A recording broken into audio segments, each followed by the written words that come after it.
Dans nos supermarchés, depuis quelques semaines, il y a un rayon que les consommateurs ont déserté, celui des plats surgelés.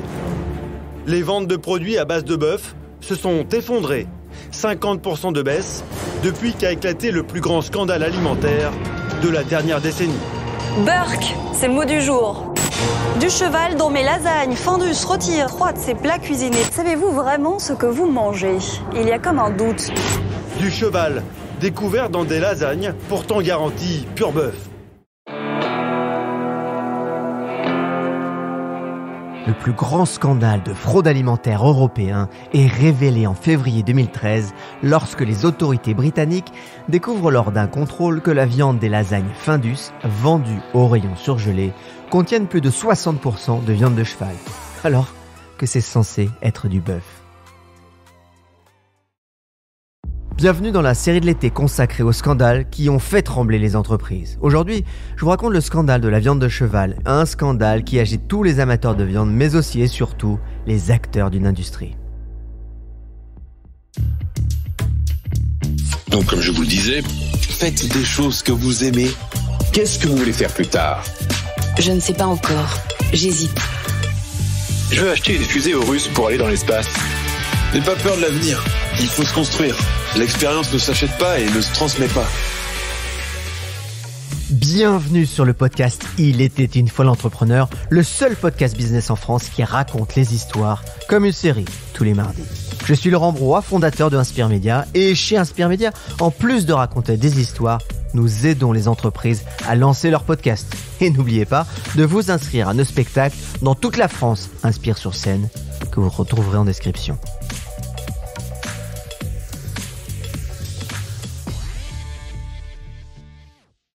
Tout commence en janvier 2013. Ce sont d'abord des steaks hachés garantis pur bœuf qui se révèlent contenir de la viande de cheval après des tests effectués en Angleterre.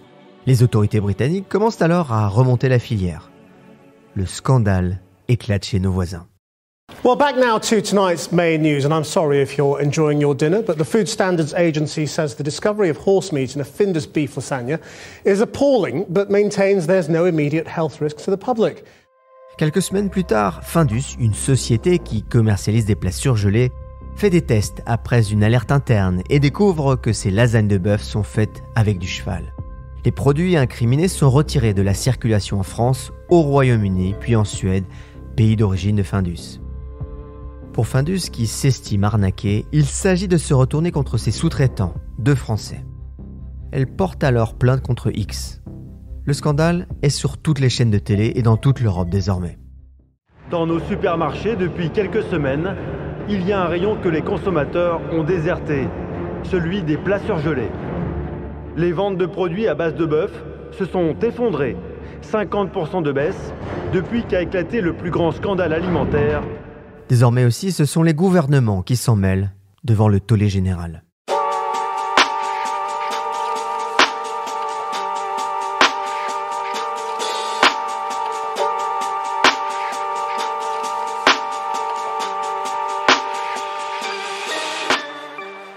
Quand Findus porte plainte, il désigne ses sous-traitants, ceux qui fabriquent les produits qu'il commercialise, les lasagnes, la moussaka et le hachis parmentier. C'est d'abord Comigel, le sous-traitant direct de Findus. Cette société est celle qui fabrique les plats préparés. Basée à Metz, elle nie la malfaçon et se retourne alors contre son fournisseur de viande, Spanghero. Cette société, basée dans le sud-ouest à Castelnaudary, est détenue par une coopérative basque, l'Urberri. Spanghero, une société alimentaire et de conserverie. Le directeur de Spanghero crie alors au scandale et accuse leur fournisseur roumain de leur avoir vendu de la viande de cheval sous étiquette de bœuf.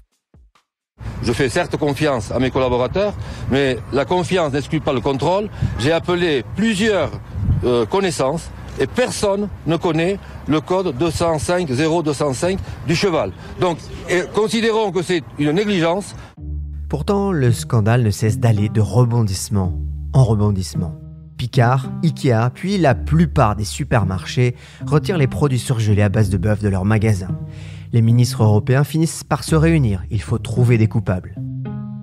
Les abattoirs roumains semblent alors tout désigner.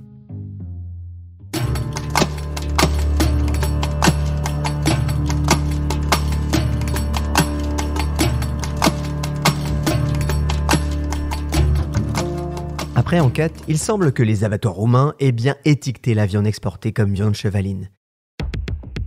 C'est donc un intermédiaire, voire même Spanghero, qui aurait changé les étiquettes, car le cheval est 2 à 3 fois moins cher que le bœuf. Mais l'ampleur du scandale et son scope étonnent. Plus de 700 tonnes de viande de cheval auraient été vendues en lieu et place du bœuf. 13 pays européens sont désormais concernés. L'intermédiaire est DAP Trading, dirigé par un Néerlandais, Jan Feyzen. Spanghero et ses dirigeants sont aussi dans le viseur. Et c'est le ministre délégué à la consommation, Benoît Hamon, qui est le premier à tirer. La responsabilité, c'est d'abord celle de la direction. De la direction d'une entreprise qui a mené ses salariés dans le gouffre. Et dans le gouffre, depuis le début, en mettant en œuvre cette tromperie, dont je rappelle que moi, comme ministre, je l'ai découverte, mais qu'elle concernait 4,5 millions de plats préparés. Après 2 ans d'enquête, il s'avère que la société de trading DAP a effectivement changé les étiquettes et que les dirigeants de Spanghero le savaient. Mais avec le différentiel de prix, ils ont gagné jusqu'à 500 000 €. Pourtant, cette histoire se termine mal pour la plupart des protagonistes de cette affaire. Une affaire qui bouleverse des vies et des entreprises.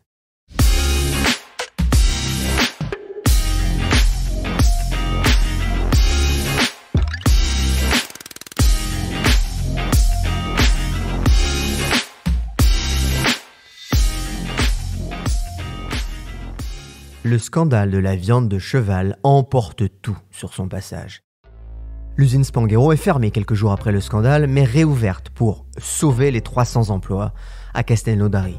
Devant les preuves qui s'accumulent sur les 2 dirigeants, l'usine est mise en liquidation puis rachetée et renommée la Lauragaise.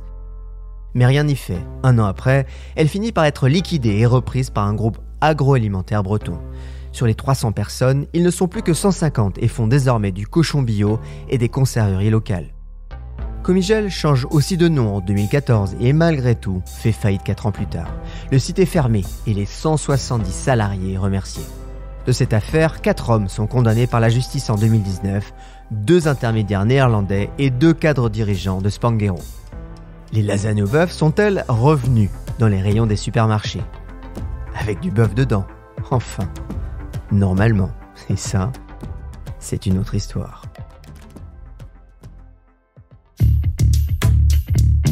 Et oui, merci encore pour votre fidélité. C'est précieux parce que c'est beaucoup de travail. De la documentation, de l'écriture, des voix, du travail, bref. Merci aux acteurs, déjà, tous les acteurs qui interviennent, comme vous avez pu les entendre. Merci aussi à Thibaut Viotte, Sarah Brevet pour l'écriture et Morgane Bouchiba pour le son. Et je vous dis à bientôt, car tout est une question d'histoire. Allez, merci, à bientôt.